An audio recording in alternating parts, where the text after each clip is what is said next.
So in our first panel today, we're going to be hearing, or this afternoon, sorry, we're going to be hearing from Professor Frank Kelly, from Dr. Ian Mudway and Dr. Annette Pautz, and so they're going to be giving some different kind of viewpoints and the different evidence around the impacts of poor air quality. So without any further ado, I'm going to hand over to Professor Frank Kelly, who is from King's College, London.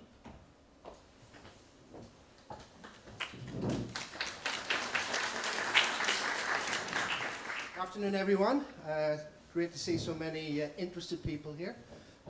So I've got 10 minutes just to give you a broad overview of the health impacts of air quality. So it could be worse. This is obviously the Great London Smog, 1952. We had one main source of pollution in those days, and that was burning coal. So we used it in all the power stations to generate electricity, and we used it in homes to heat our homes and sometimes to cook. And that's what led to every winter we had scenes like this. However, exactly the same building now looks like this. It's the Tate Modern. It used to be Bankside. We closed down all the power stations along the Thames when we realised what the problem was. So that was a great bit of policy. And this is why I'm saying this, because policy actually does work if you understand the problem and then you work out the solution. And sometimes it's quite straightforward. So this was the policy. It was the 1956 Clean Air Act. And basically it inhibited the burning of coal in urban areas.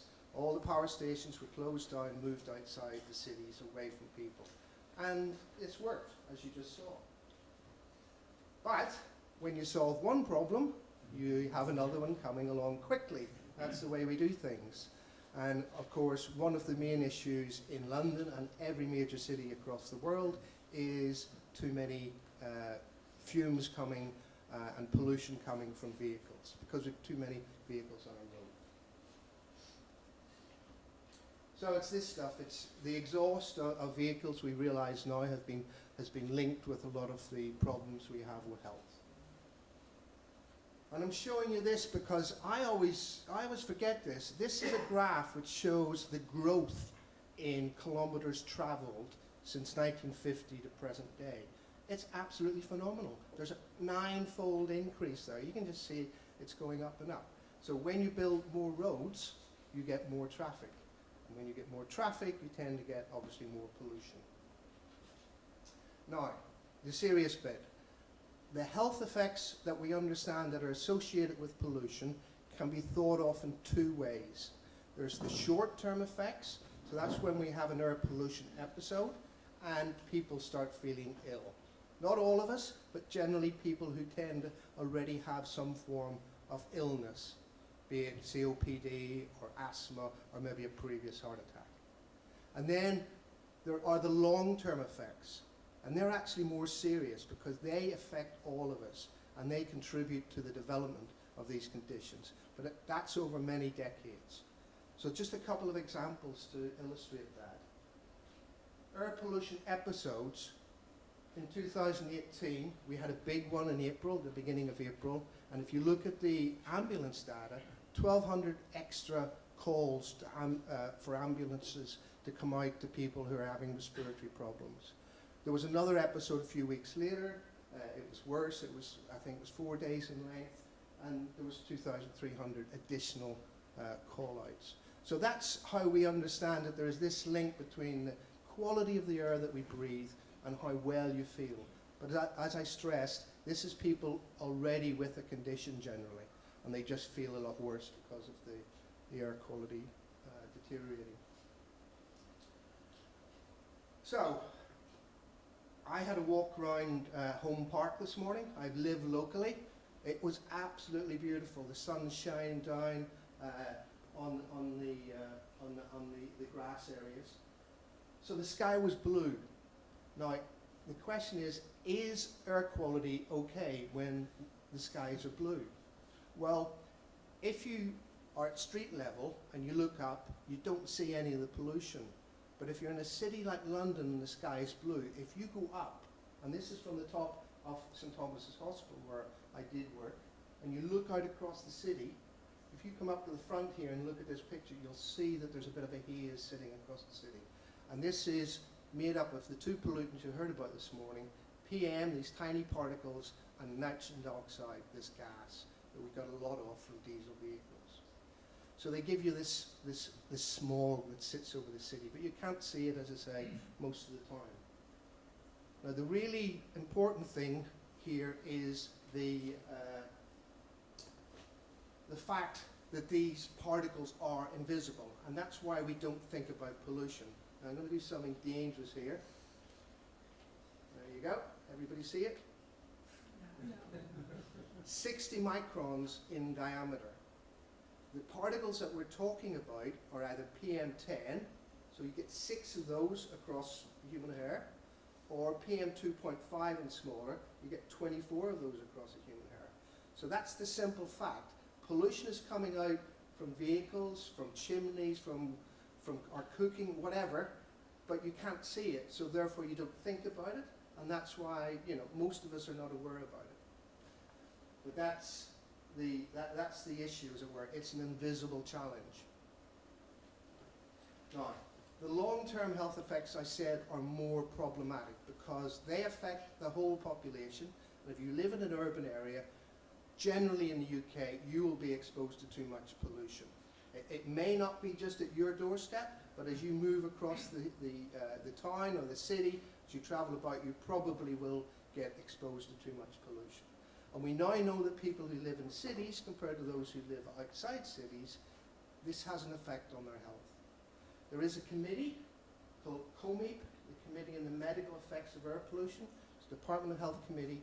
Back in 2010, published this report that air pollution, measured as PM2.5, across the UK is equivalent to 29,000 premature deaths. Now, the reason that that statement was made was to try and put it in context with other things that we understand. So we understand about smoking and health, don't we?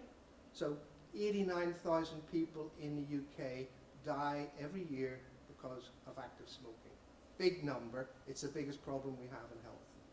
But if you come down to things like obesity, alcohol, or even road accidents, you're at smaller numbers. Obesity about 16,000, alcohol about 14,000, road accidents about 2,500.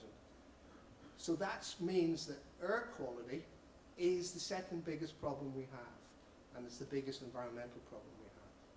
So we can come up with these mathematical calculations, but in reality, you know, death is the pinnacle of the pyramid. It's, you know, the ultimate sacrifice, as it were, that we make.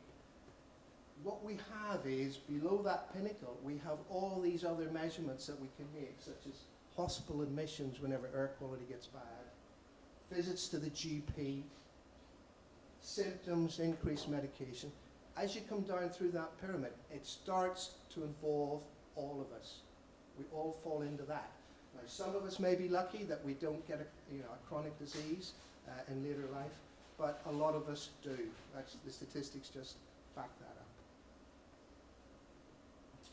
So, my final slide. That was, 101 of air pollution and health in 9 minutes. If you want to follow this up, there's very, very good evidence and data out there. So a couple of years ago, 2 of the Royal Colleges, Royal College of Physicians and Royal College of Pediatrics and Child Health, came together, put committees together, looked at all the current health evidence that was available, and they produced this report. Every breath we take, the lifelong impact of air pollution. And what they concluded was, it's not just our lungs, it's not just asthmatics or COPD, it's the effects on the unborn child, it's the effects on the growing child, and you're going to hear about that from Dr. Mudway in a minute. It's the effects in adulthood associated with things like diabetes, and it's the effects in old age associated with neurodegenerative diseases, such as dementia and Alzheimer's. All these areas now have been linked with breathing poor air quality over a long time. And so I recommend this to you. It's available to download, and this will give you a very, very good overview and understanding of what we're challenged with in living in towns and cities in the UK. Thanks for your attention.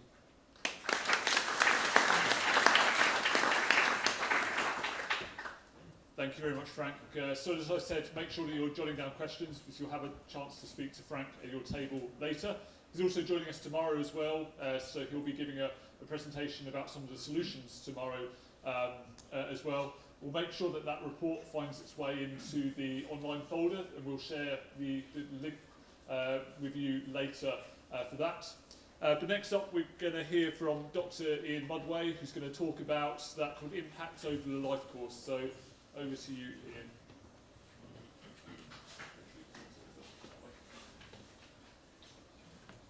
Okay. I'm just going to start off by saying this is a wonderful report, and you might worry that it's full of really complicated, highly polluted science and you won't understand it. It's actually written for politicians, so it's in the very simplest of language you can possibly imagine. I guarantee that you should all be able to take the information. It's a fantastically written report, and it feeds very well into what I want to talk about today. Sorry, can you stand a bit closer to the mic from the recording? Okay, let's see if I can go this way. I'm going the long way. This is very unprofessional.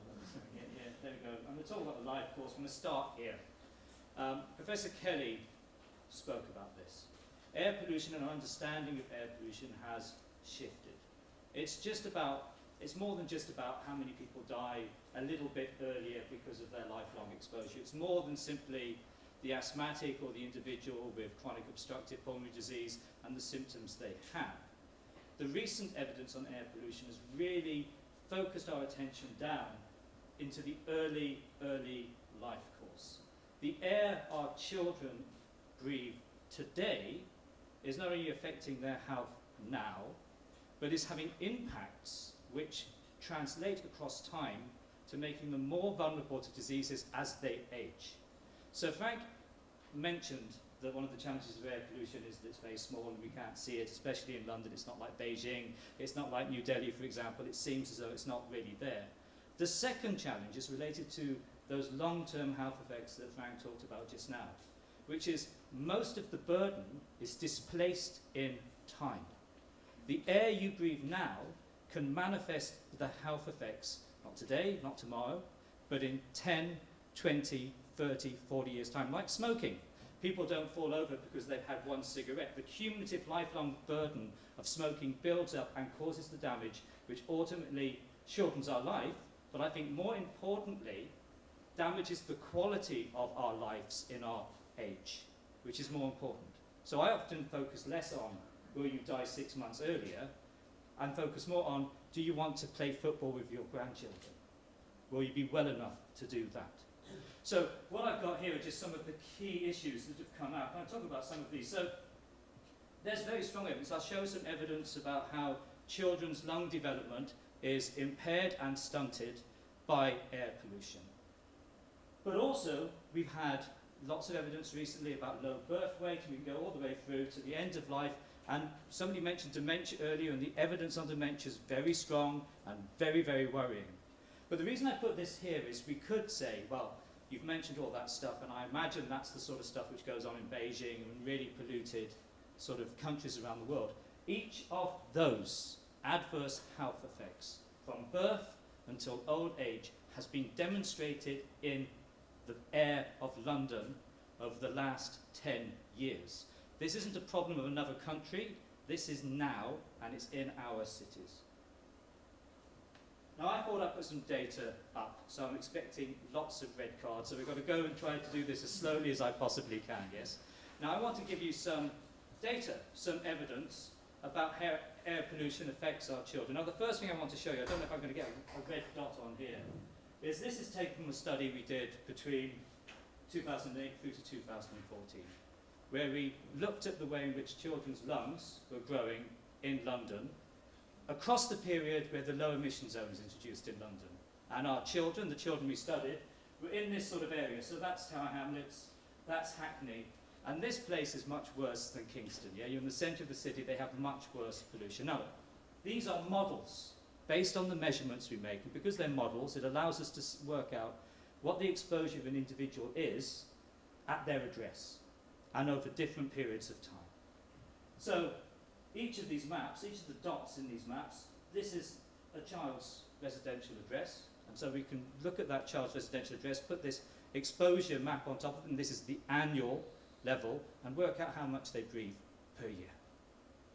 Now, the other thing about this map, and it's looking at nitrogen dioxide, the gas associated with diesel vehicles, is anything in this map which is yellow, orange or red is illegal. Okay? Which means if you just focus on 2009, you can see that every single child, and therefore by inference every man, woman and child living in the boroughs of Tower Hamlets and Hackney lived in an area which was non-compliant with the legal limits for NO2. Okay? So let's not think we don't have a significant problem here. We have something which is really quite scandalous in terms of public health and protecting our population. Now, some good news. Okay, I don't usually do good news, so make the most of it. In 2009, 99% of the children, and that's 400 children, lived in an area non-compliant with the legal levels. The 1% is somebody who commuted in from Essex, so you know it's not great news. By 2013, if I click this, it had gone down to only 34% of the children lived in areas which were non-compliant, which you could interpret as being a tremendous success. But if you look at this carefully, you'll see it doesn't just go up and just doesn't go down, down, down, down. It kind of bounces around, doesn't it? It goes up, and then it's quite bad, then it goes up, then it goes down again. And this is because one of the key determinants of the air pollution exposures we have is the weather. Yeah? And therefore, sometimes people will tell you there's been a great big policy success, and what they can literally be saying, unless you do very careful science, is that they are claiming the benefit of it being just a wetter year. Yeah? So you have to be really careful when people tell you about benefits, because the weather plays a huge amount. Now, we did a very, very detailed study across the whole period of the low emission zone, and the next graph is utterly horrendous. Here you go, look at that. But the key issue is this. These are all sites around this area of London, and if these bars on this side of this dotted line, it means, generally speaking, air pollution was falling each year. And so overall, at roadside locations and away from roadside locations, I can say between 2008 and 2014, air pollution for NO2 specifically was falling. But it was falling at about 1 microgram per metre cubed per year, and at the roadside the average in this area was about 80. So if that rate of improvement was to be continued, you wouldn't be compliant in these areas for another 25 years. They would still be above the legal limit. So there's an improvement, but the improvement is slow at this point. So what does it do? Another graph. I'm sorry, I decided that I was going to give you some data. I don't see why you shouldn't see it. So here we go, okay? Let's simplify it. This is a measurement of lung function, like a blowing test you might do at the GP. FVC, forced vital capacity, is a measurement of the volume of your lung. And this little delta signal here is saying I'm looking at the change in the volume of your lung per incremental concentration in NO2. Yep? Fine. And then what I've got here are exposures to NO2, and this is the exposure the children had before they arrived at school on the morning, where we did the tests of the children, the 24 hours before they had the test, the week before the test, and then the annual level. Now this dotted line would indicate there's no effect, and anything which is beneath this line suggests that if anything, there seems to be a reduction in volume per amount of pollution. And these little funny lines going up and down tell you how noisy the data is. And to be confident that a change has really happened, those little sort of lines have to be below this dotted line. So if you look across here, it's telling us their short-term exposures makes no difference to their lung volume. But when you look at their exposures over a year, well, both of these are low, and this is basically their exposure at home, and this is their exposure home plus the amount of time they spend at their school. So we're trying to deal with that sort of fact that children move around in the city. Still no red cards, that's excellent. Good. What does this really mean? Well, we can draw a line across here, hopefully. If I press the button, still not doing it right, there you go. this means that our children are losing about, so we say, around 2.25 mils of lung volume per microgram of NO2. But the average exposure in this population is around 45. So 2.25 times 45 gives you a bigger number. Tells you how much the children's lung volumes are really losing, somewhere between 80 to 100 mils. What does that mean? Well, an average child, 8 or 9, has a lung volume of around 1.9 litres. But I can explain it more clearly. That volume is the equivalent of 2 large eggs. That's the amount of lung function these children, by the age of 9, have lost purely as a consequence of growing up in our city. Now, because these two boroughs are also incredibly poor, they also have some of the lowest car ownership rates of London, which means these children aren't even breathing pollution from diesel vehicles related to the people who live within that borough. Their pollution comes from elsewhere, so there's a huge social injustice going on in these boroughs because of air quality issues. Now, this is very noisy as well. This is saying, okay, well, this is how much lung function you've lost from your predicted level of lung. The only thing I wanted to say is this is across time. If air pollution improving was working, all of these bars would be going in this direction, and they're not. Which means effectively that lung function is reduced in children, and the benefits which happen because of the low emission zone have not produced a benefit to the respiratory health of the children in London yet. It's too slow, and it hasn't achieved a level which will protect their health. So,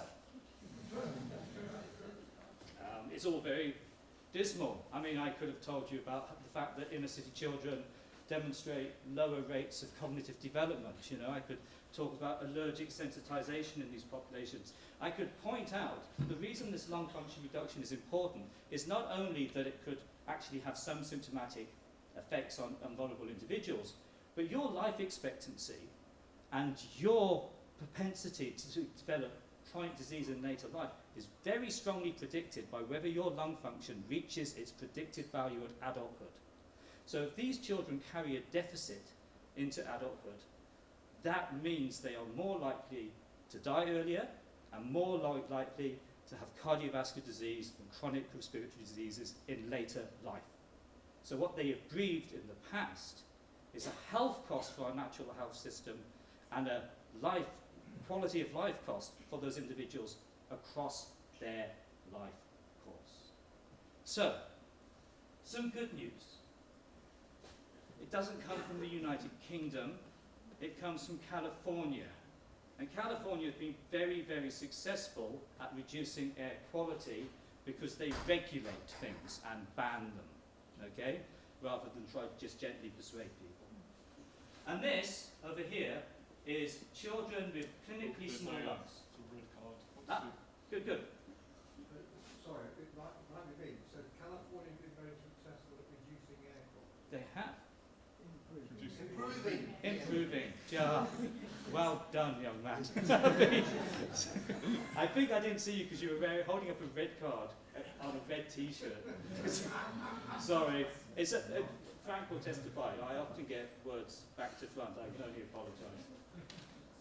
These are children with small lungs. Now, they did a study of lung function, and they looked at the rate of growth in California in children about the same age as we did, but they did 3 studies. One study was between 1994 to 98, one between 1997 and 2001, one from 2007 to 2011. So they're little epochs. And across this period, air quality improved. And as air quality improved, the number of children who had really clinically small lungs, which was 5% in 1994 to 98, fell to about 2.5%, which demonstrates that if you improve air quality, you can produce a measurable benefit in children's health. This isn't made up, it's not a projection, this is what they measured. The problem is that the air quality in 94 to 98 in California was already considerably better than the air quality in London now, demonstrating that we have to do more. Some other good news is the ultra-low emission zone. And we're doing a very similar study now to the one we did with the low emission zone, looking at whether it improves children's respiratory health. Now, I was at the GLA last week for a meeting, and the preliminary data is that the ULEZ has worked. It has produced some of the largest reductions of NO2 in that central zone where it's currently configured that we have seen in years and years. I mean, we're talking about 20% reduction. This is a massive, massive thing.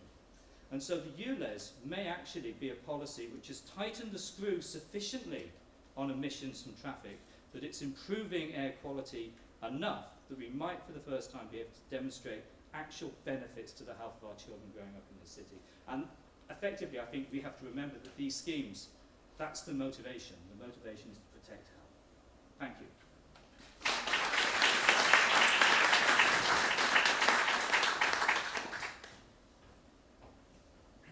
Thank you very much, Ian. So next up we have Dr. Annette Pautz, who will give a bit more about the respiratory impacts of poor air quality.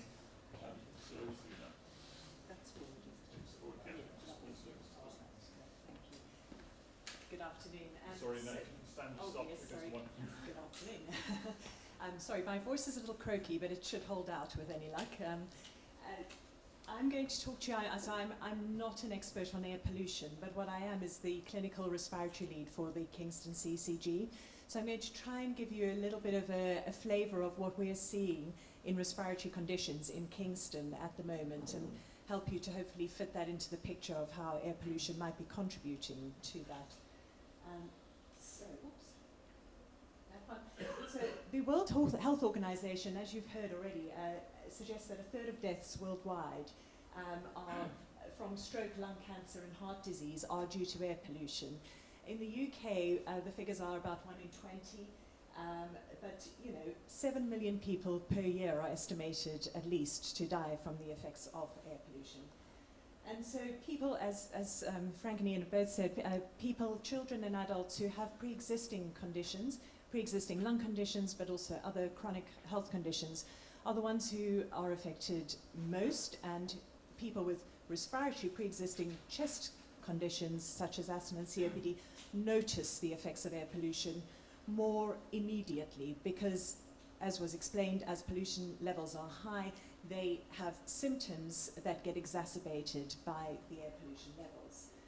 So we get a peak in attendances. You saw the London Ambulance Service figures, but people also take themselves off to A&E and to the hospital when they're not feeling well, and there definitely have been shown in good studies that have shown that there are peak in attendances when air pollution levels are high. Interestingly, you also get a rise in chest infections when air pollution levels are high, so that's something that can affect a lot more of us. I'm going to skip through some of this because I think that we've probably had a lot about that as well, already as well. Let's get on to some local things. So what are we seeing in Kingston? So, I hope you can all see that graph. The writing's been made a little larger, so hopefully that's easier for you. So these are A&E respiratory attendances at Kingston from 2016 to 2019. The purple bars are children, and the red bars are adults aged 18 and above. We unfortunately couldn't split it up into categories such as asthma, COPD, chest infections, because that was apparently really difficult with A&E data. So we've just shown you respiratory attendances as a whole. And as you can see, the rise for children in respiratory attendances is enormous. In fact, it's more than doubled over that period of time.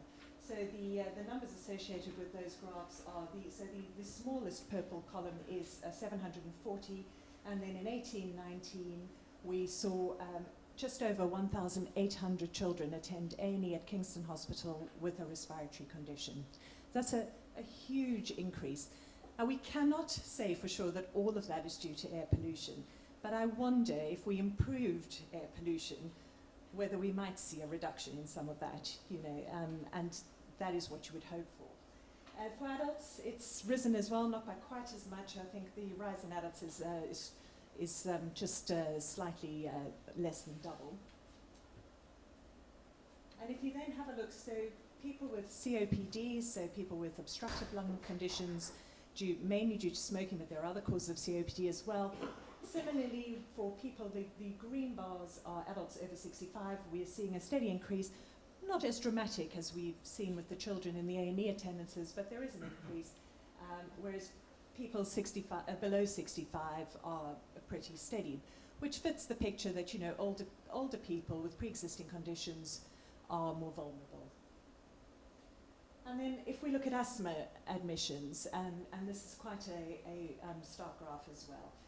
Children under 18 again, and then adults 18 and above, and we have a rise in the admissions for children with asthma exacerbations from 59 to 92 over those 3 years. And this is in the context of the fact that over the last 3 or 4 years, we have put in place a huge number of extra services for people with respiratory conditions in Kingston. So local GPs are commissioned to see patients who have been seen, adults and children who've been seen in A&E with a respiratory attendance, either for asthma or for a chest infection or COPD, within 72 hours of them being discharged from A&E, and also for admissions, the same for admissions. So we've put a lot more in place. We have annual reviews for COPD patients. All our GPs are expected to do spirometry in the surgery to diagnose accurately and to be able to do annual reviews for patients. So we've got a community respiratory service who can provide a 2-hour response time to help people in their homes if they're having a respiratory exacerbation. And we have a reciprocal, a very nice integrated service with the hospital, where we have a respiratory physio in the hospital to make sure that people who are admitted with COPD or asthma get the right care sooner in the hospital and get the right information, the right medication and the right packages when they go home. So we've put a lot of effort into trying to improve the quality of life of people with respiratory conditions in Kingston. And yet somehow with all of that, we're still not making the impact that I'd quite like to see. So I haven't got a graph for chest infections, but I can give you the data. So chest infections, in fact, if you look at the period April to July this year compared to April to July last year, have only gone up by 14 admissions. But there are a lot, the people who are being admitted seem to be much sicker because the admissions are costing a lot more money. So that's interesting as well. It's not necessarily that these are all much older patients, because you might think if we're seeing a lot more older, frailer patients, perhaps that accounts for it.